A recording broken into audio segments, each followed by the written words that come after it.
स्थिति फिलहाल बन गई है। सीएम अशोक गहलोत ने आज सैनिक कल्याण विभाग की समीक्षा बैठक की और कोरोना नियंत्रण में पूर्व सैनिकों के सहयोग पर मंथन किया। साथ ही सैनिक कल्याण से जुड़े कई मुद्दों पर भी चर्चा की। इस दौरान पूर्व सैनिकों के साथ सैनिक कल्याण मंत्री प्रताप सिंह खाचरियावास, चिकित्सा मंत्री रघु शर्मा और सीएस राजीव स्वरूप भी मौजूद रहे। वीडियो कॉन्फ्रेंसिंग में सीएम ने कहा कि खुद का बचाव खुद करें, भीड़ में न जाएं, हेल्थ प्रोटोकॉल का पालन करें, जागरूकता अभियान को आगे भी जारी रखें। आपको जानकारी होगी कि जो बीमार व्यक्ति पहले से है, चाहे वो किडनी का हो, हार्ट का हो, डायबिटिक हो या और कोई बीमारी हो, अगर उसको कोरोना पॉजिटिव होता है तो ज्यादा खतरा होता है, क्योंकि कोरोना इन्फेक्ट होते ही उसकी कई गुना ज्यादा बीमारी जो होती है वो फैल जाती है, या लंग्स की बीमारी हो। इसलिए हम कहते हैं बुजुर्गों का विशेष ध्यान रखो, 60 साल के बड़े लोगों का, या ज्यादा बीमारी एक साथ में है तो उसके लिए बहुत मुश्किल काम होता है, इलाज करना भी और बचना भी। उनका विशेष ध्यान रखें, या 10 साल के छोटे बच्चे उनका विशेष ध्यान रखें। बाकी लोग बचते हैं पर कभी कभी वो भी व्यक्ति चला जाता है दुनिया से। हमें हर व्यक्ति का ध्यान रखना है और उसका दो अप्रोच है, या तो हम टेस्टिंग बढ़ाएंगे तो संख्या बढ़ेगी। संख्या बढ़ने से घबराने की जरूरत नहीं आपको, अखबार में पढ़ करके।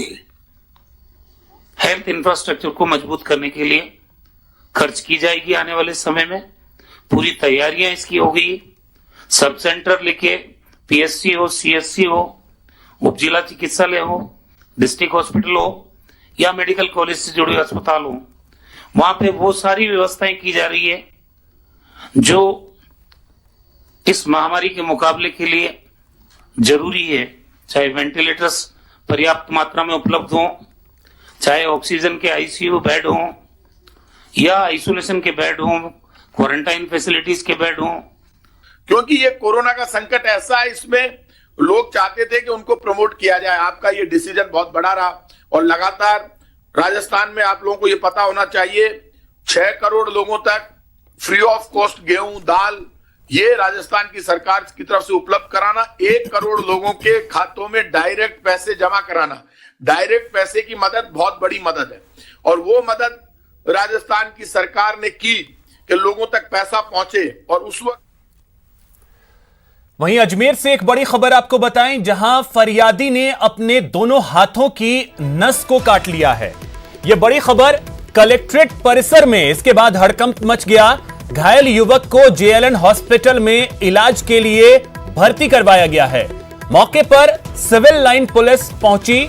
जानकारी के मुताबिक युवक का नाम इकबाल है और वह नौसर घाटी का रहने वाला है। बताया जा रहा है कि उसके साथ उसके भाई लगातार मारपीट करते हैं, जिसके बाद उसने क्रिश्चियनगंज थाने में कई बार रिपोर्ट दी, लेकिन कार्रवाई नहीं होने के बाद वह आज एसपी कार्यालय शिकायत लेकर पहुंचा, जहां पर उसने शौचालय में जाकर अपने हाथों की नसों को काट लिया।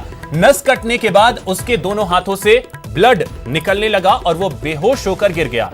फिलहाल इकबाल का जेएलएन अस्पताल में इलाज चल रहा है। साथ ही पुलिस अब मामले की जांच कर रही है। दीपक हमारे सहयोगी अधिक जानकारी के साथ जुड़ गए। दीपक, सबसे पहले तो युवक की स्थिति जानना चाहेंगे कि क्या स्थिति है, साथ ही पूरा ये माजरा आखिर था क्या?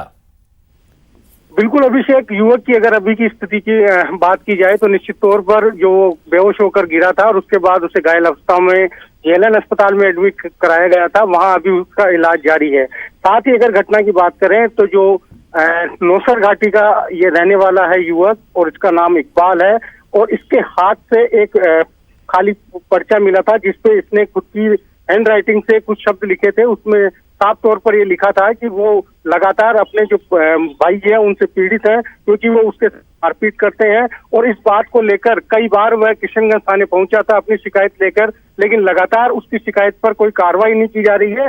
इसी बात को लेकर आज वो एसपी के पास पहुंचा था कि वहां कहीं ना कहीं उसकी सुनवाई होगी, लेकिन लिहाजा जो एसपी राजदीप है वो अपने कार्यालय में मौजूद नहीं थे।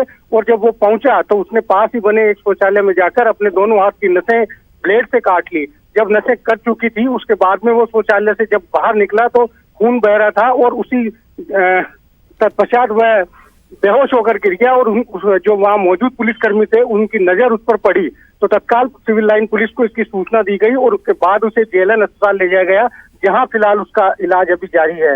मौके पर सिविल लाइन एसएचओ रविश कुमार मौजूद है और मामले की जांच में जुटे हुए हैं। चलिए, बहुत शुक्रिया आपका दीपक इन तमाम जानकारियों के लिए। चलिए अब बात करते हैं टिड्डियों की, जहां पहली तस्वीर में टिड्डियों पर छिड़काव करना भारी पड़ गया। 17 नरेगा कर्मी बीमार पड़ गए। वहीं दूसरी तस्वीर में एक बच्चे ने बर्तन बजाकर टिड्डियों को भगाया। तो बड़ी खबर आपको ये जयपुर से बताएं, जहां पर टिड्डी दल पर छिड़काव किया गया केमिकल का, जिसके बाद 17 मनरेगा कर्मी जो हैं उनकी तबीयत खराब हो गई, जिनमें 4 महिलाएं भी शामिल हैं। इन सभी को चक्कर आने की शिकायत के बाद पावटा सीएचसी में भर्ती करवाया गया। विराटनगर के जयसिंहपुरा गांव का यह मामला है।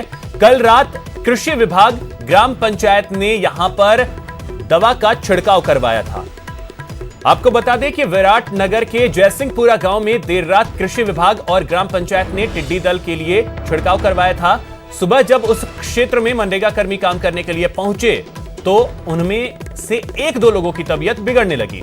चक्कर आने की शिकायत के बाद इन सभी को अस्पताल में भर्ती करवाया गया।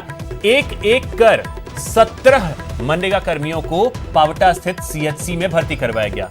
सूचना मिलने के बाद स्थानीय प्रशासन के अधिकारी मौके पर पहुंचे और स्थिति का जायजा लिया। तो प्रदेश में टिड्डियों का कहर